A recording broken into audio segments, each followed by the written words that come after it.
Hello everyone, it is Wednesday, hump day. Luke chapter 10 is our reading today. Just want to continue to remind you to jot down your thoughts, jot down your notes, questions, shoot them my way in my email, pastormaxperez@gmail.com. I wanted to kind of give you guys a little bit of an update of something that we want to do on Friday. We want to have a Friday night at 7 p.m. Friends and family Zoom conference call. All right, and with the Zoom, you can have a bunch of people on that conference call. If you want to be a part of this friends and family conference call, we want you to be a part, but I'm gonna need two things from you. I'm gonna need your name and your email. So email me your name and your email at pastormaxperez@gmail.com. Do that within the next couple of days, and I'll make sure that you are on that Zoom conference call. We want to just connect. We want to laugh, share stories, maybe share some things that we're doing with quarantine that can help us. Maybe some of us that are homeschooling can need some help. Any of those things. Feel free to join in on that conference call. We also are going to take a little bit of time to pray together and just believe God to manifest Himself and to release power on Friday night in our meeting together. So sign up. We would love to have you there. My wife and I and Stella will be there, and we would love just to see your faces. So if you can, download the Zoom app, ZOOM. You can do it straight from your smartphone and send me your email. All right?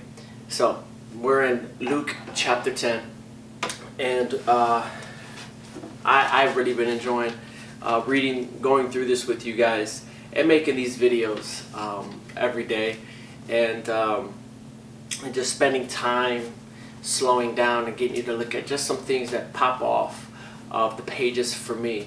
Now, this is what's called an observational study. There's not I don't have my Strong's Concordance out to do a word study, or I'm not doing a little bit of historical study or character study. This is just us walking through Luke, looking at Jesus, looking at the things He said, the things that He's done, and just things that pop off the pages for us. So this is kind of a survey of Luke. If we were to if you were in Bible college, it's like a New Testament survey. It's kind of real quick overview. We're kind of slowing down on the Gospel of Luke.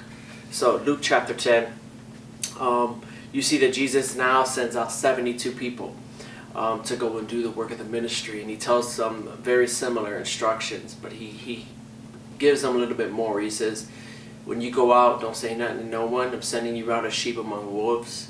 Stay focused, stay on mission, stay on task. And they go, and as they go out, he anoints them and gives them power to heal and power over all demonic forces. And they do the work of the ministry. Time passes, they come back to Jesus, and they are excited, man. They said, man, Jesus, let me give you my report, man. There was this person and that person, and I saw demons casted out and people being healed, and it was so exciting, and the atmosphere when they were reporting back to Jesus was very, very high. And Jesus says, look, that's exciting. I know it's exciting. You know, I'm right there with you, man. I saw Satan fall from the sky like lightning, you know. Like, man, that this is great. This is great that what we're doing is great. But then He says, look, I know you're excited. I know that, you know, God using you is motivating, is powerful. But I want you to know something. You can be happy, but don't be happy in those things. Those things are good. Those things are great. The main thing that should be your motivation and your drive. And this is what He was trying to instill in people and I think even today we get caught up in this stuff, is that we get caught up in the miracles and the healings, and we rejoice in those things, yes, but there's some people that make camps there. Make that their main thing. And Jesus is saying, keep the main thing, and rejoice that your names are written in heaven. How powerful is that? Your names are written in heaven. Rejoice that you have a place in heaven. Rejoice. I'm telling you, rejoice that you have a place in heaven. Rejoice that your name is written in the book of life. Your name is inscribed in the heart of the Father by the blood of Jesus, because of your faith in Jesus. And then He goes on and parable, and shares a famous parable. This parable's been in movies. This parable has been written about, books and poems and things like that. That's the parable of the Good Samaritan. I encourage you to read that. And the last line of that parable really jumps off the pages to me as well.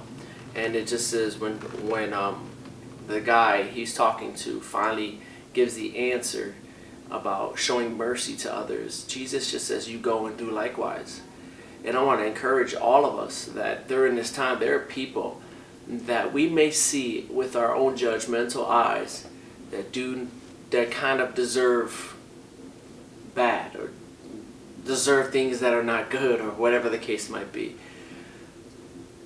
I want to encourage us all to go and show mercy to those that are hurting, to not pick and choose who we're going to be merciful with, to not pick and choose who we're going to be kind with, to not pick and choose who we're going to love, to not pick and choose who's going to be our friends, who we're going to bring close, who are we going to take care of in this time of need. Let's not pick and choose. Let's really be what Jesus said. Let's go and do likewise. Let's be like the Samaritan. Let's take care and show mercy to people that are in need during this season. And the last thing I just want to exhort you and encourage you to do is the reasoning of Mary and Martha. If you look at that, he ends with Martha and Mary. You know, Martha was distracted with much serving. And look at now, in the house of God, serving is different now, right? Serving is different for me. Serving is different for you because we're quarantined. So we have to figure out different ways that we can serve each other and serve the King.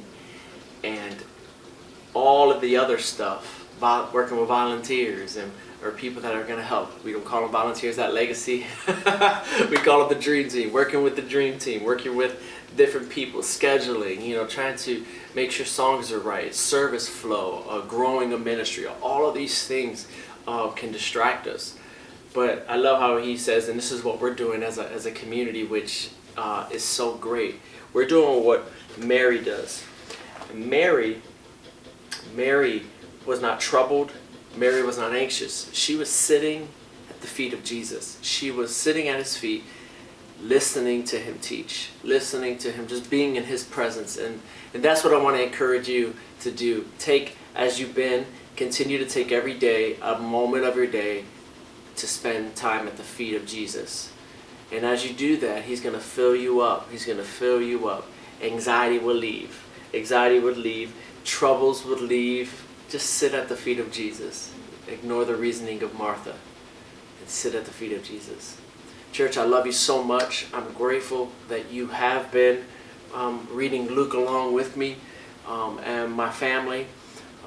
The future is a little bit hazy and it's foggy, but Jesus is navigating the ship, and we're going to keep our eyes fixed upon him and trust him.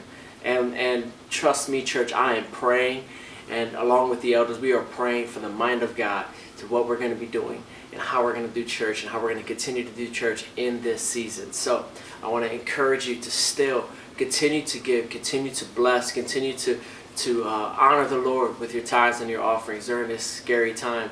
It's easy to sow seed in good seasons. It's tough to sow seed when there's uncertainty. But I want to encourage you to sow seed because God has us in the very palm of his hand. I love you, church. I will see you in tomorrow's devotional.